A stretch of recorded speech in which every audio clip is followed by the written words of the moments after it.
এইখানের রমজানটা আপনার দেশের সাথে অনেক ডিফারেন্স। আমরা আজকের প্রোগ্রামে একজনকে বিজয়ী ঘোষণা করার কথা ভেবেছি। মানে মিলানোর ভিতরে আমাদের দেশের যত আইটেম আছে এই দোকানে পাওয়া যাবে। ইতালির বিখ্যাত ফ্যাশন রাজধানী মিলান শহর থেকে আপনাদের সকলকে স্বাগত জানাচ্ছি। দর্শক, বিদেশে আমাদের যে এত বাংলাদেশিরা প্রবাসী হিসেবে অবস্থান করছে, বাংলাদেশিরা যে সকল দেশে সবচেয়ে বেশি সংখ্যায় অবস্থান করছে তার ভিতরে আমরা চোখ বন্ধ করে ধরে নিতে পারি ইতালিও একটি আছে। দর্শক, মানুষ তার জীবন জীবিকার উন্নতির তাগিদে যেভাবে করে ইউরোপ এসে পাড়ি জমিয়েছে, এই ইতালির পথে পথে বিভিন্ন বাংলাদেশির যে আবাস আছে। আমরা আজকে ইতালির মিলান শহরের একটা বিখ্যাত বাংলাদেশি অঞ্চল, যে অঞ্চলটার নাম হচ্ছে কায়াসো। আমি যদি একটু দেখাই দিই, আমি দেখতে পাচ্ছি কায়াস অঞ্চলের চারপাশে যে সকল দোকানপাট আছে, এখানে বাংলা ভাষায় অথবা বাংলা নামে বিভিন্ন জায়গায় নামকরণ করা হয়েছে। যেমন দেখছি মিলন বাংলা নামেরও একটা দোকান দেখতে পাওয়া যাচ্ছে। দর্শক, আসেন আমরা ইতালির পথে পথে হাঁটতে হাঁটতে আজকে বাংলাদেশিরা কেমন আছে, কি করছে একটু জানার চেষ্টা করি। আমরা এই দোকানটা দিয়ে প্রথমে শুরু করছি। যখন আমরা এই ভিডিওটা করছি তখন রমজান মাস ঘনিয়ে আসছে। বাংলাদেশি অনেক জিনিসপত্র এখানে বিক্রি হচ্ছে। আসসালামু আলাইকুম, কেমন আছেন ভাই? আচ্ছা, আলহামদুলিল্লাহ ভালো। আপনারা এই দোকানে কর্মচারী কয়জন আছেন? 5 জন। আপনাদের দোকানটার বয়স কেমন হবে?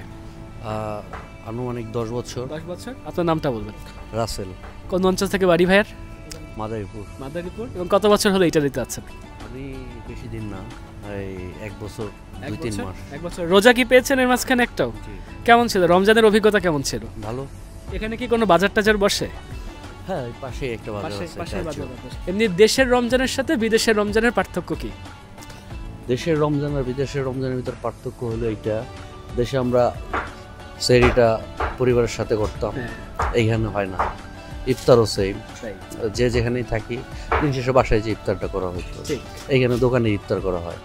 আসুন দর্শক, আমরা প্রবাসের পথে হাঁটতে হাঁটতে প্রবাসী বাংলাদেশিদের জীবনের কিছু গল্প জানার চেষ্টা করছি। এখানে 3 জন বাংলাদেশি ভাইকে দেখা যাচ্ছে। ওয়ালাইকুম আসসালাম, কেমন আছেন? আছি ভালোই, আপনি কেমন আছেন? আছি, চলছে। আপনার নামটা? আমার নাম হচ্ছে তন্ময়। তন্ময় ভাই। আপনার নাম? আমার নাম তানজিব। তানজিব ভাই। এবং আপনার নাম? রিফাত ভাই। কোন অঞ্চলে বাড়ি কাদের? আমার মাদারীপুর। আপনি মাদারীপুর? আমাদের একসঙ্গে মাদারীপুর থেকে 3 জনই আসছেন? মানে এটা কি দল বেঁধেই আসছিলেন আপনারা? দল বেঁধে মাদারীপুর ম্যাক্সিমাম লোকই আপনার ইতালিতে মাদারীপুর মিলানোতে। আচ্ছা, জানতে চাচ্ছি এই যে আছেন ইতালির মিলানে, আপনাদের জীবন কেমন? আপনারা কি ভালো আছেন, খারাপ আছেন, কেমন আছেন? মাশাআল্লাহ, খুবই ভালো আছি, খুবই শান্তিতে আছি। তাই?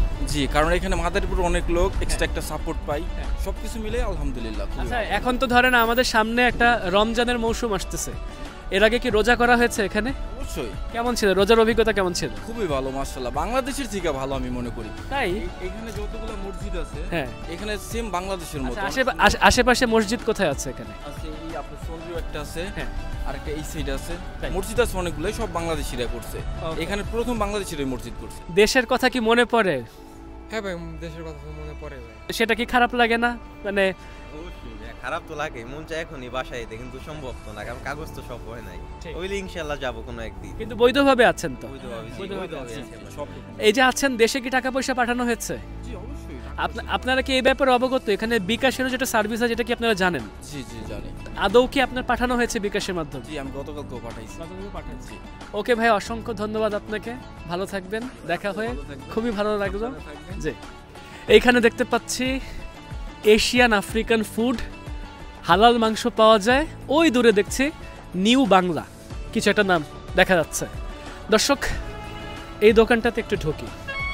আসসালামু আলাইকুম ভাইয়া, আপনি এখানে আপনার নামটা একটু জানতে চাচ্ছিলাম। আমার নাম হচ্ছে মোহাম্মদ কবির হোসেন। এবং ভাই, আপনি কত বছর আছেন ইতালিতে? আমি প্রায় 17-18 বছর। অনেক দিন আছেন তো। আপনি কি ভালো আছেন ইতালিতে? আচ্ছা, প্রবাসী যেখানে বাংলাদেশে সবচেয়ে বেশি থাকে, ইতালি কি হাইয়েস্ট মানে ইউরোপের ভেতরে, নাকি এখান থেকেও বেশি বাংলাদেশি কোনো দেশে থাকে? আমার মনে হয় ইতালিতেই বেশি আর কি, সবচেয়ে বেশি। কোন শহরে বেশি হবে? এটা কি রোমে না মিলানের না কোথায় হতে পারে? রোমে সবচেয়ে বেশি, তারপরে মিলানো। মাংসের দাম কেমন ভাই? যেমন মুরগি মাংসের কেজি কত? 4.5 ইউরো করে কেজি পড়ছে। তার মানে দর্শক, আমরা 1 ইউরো যখন আমি ভিডিওটা রেকর্ড করছি 130 টাকার কিছু কম পড়ছে, 125-এর বেশি, 30-এর কম, এর ভেতরে উঠানামা করছে দামগুলো। সেই হিসাবে আমরা এখানে মাংস পেয়ে যাচ্ছি। ঠিক আছে ভাইয়া, ভালো থাকবেন। তবে একটা জিনিস জানতে চাই, দেশের কথা কি মনে পড়ে? দেশের কথা মানে অবশ্যই নিজের দেশ তো মনে পড়বো, নিজের দেশ তো নিজের দেশে মনে তো পড়ে।